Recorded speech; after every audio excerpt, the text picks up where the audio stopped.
میں بہت شکر گزار ہوں آپ کا صدر کا کہ آپ نے جو بلوچستان کا مشہور مہمان نظامی کا ثقافت ہے وہ برقرار رکھا. میں اپنا تقریر میں سب سے پہلے اس بات پہ شروع کرنا چاہ رہا تھا کہ جو میرا بلوچستان کے وکلا کے ساتھ خاص طور پہ اٹیچمنٹ ہے وہ ایک ایسا اٹیچمنٹ ہے جو نہ کوئی سیاستدان کلیم کر سکتا ہے، نہ کوئی دوسرا ادارہ کلیم کر سکتا ہے. مجھے آج تک یاد ہے کہ جب میں اسی بلوچستان کے میں آیا تھا اس دہشت گردی کا واقعہ کے بعد، جب ایک پورا generation of lawyers in Balochistan were assassinated in one fell swoop. And یہ تھے the great lawyers of Balochistan. یہ وہ لوگ تھے جنہوں آمرانہ دور میں آمریت کا مقابلہ کیا، جو بلوچستان کے آواز تھے. وہ آج کے نہیں مسلسل آتے رہے، اور افسوس کے ساتھ اس ایک واقعہ میں اس ملک کو، اس صوبہ کو، اس بار کو آپ کو اندازہ ہی نہیں ہے کہ آپ کیا کھو بیٹھے ہو.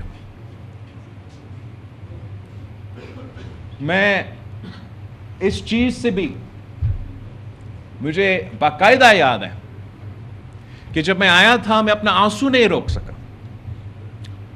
اور افسوس کے ساتھ جو آج کل وکلا کے چیمپئنز بنے ہوئے ہیں، آئین اور جمہوریت کا بالادستی کا جدوجہد لڑ رہے ہیں، اس وقت انہوں نے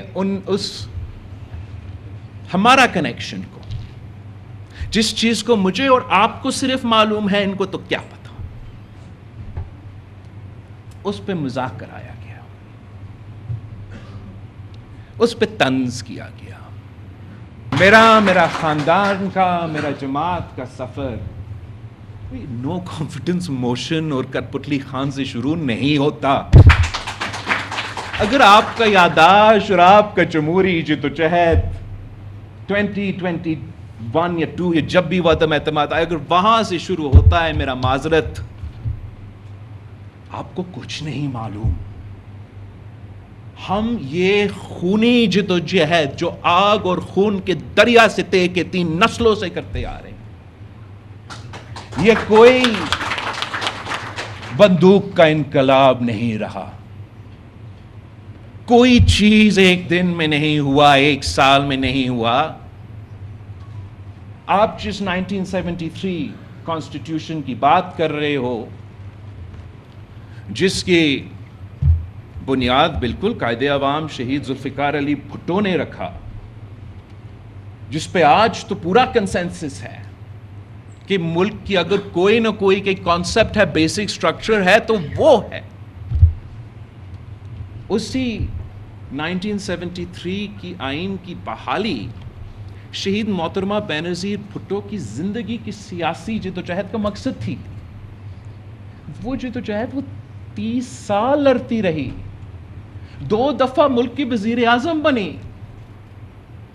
وہ خواب پورا نہیں کر سکی. جس 2006 سے ڈاکیومنٹ چارٹر ڈیموکریسی جس کا آپ کا ذکر آپ ابھی کر رہے تھے، اسی ڈاکیومنٹ کے نتیجے میں ہمیں 18ویں ترمیم ملا، جس کا مقصد ایک 1973 کانسٹیٹیوشن کا بحالی، اور دوسرا جو کالا قوانین ہے، عامر کے کیے گئے قوانین، جس میں کسی جج میں ہمت نہیں تھا کہ وہ ڈکلیئر کرے کہ یہ غیر آئینی ہے یا غیر قانونی ہے. میں تو حیران ہوں، اپنے ریفرینڈم، ضیاء الحق کا ریفرینڈم آئین کا کون سا شک کے خاطر. اب اسی 1973 کی آئین کو ہم نے بحال کیا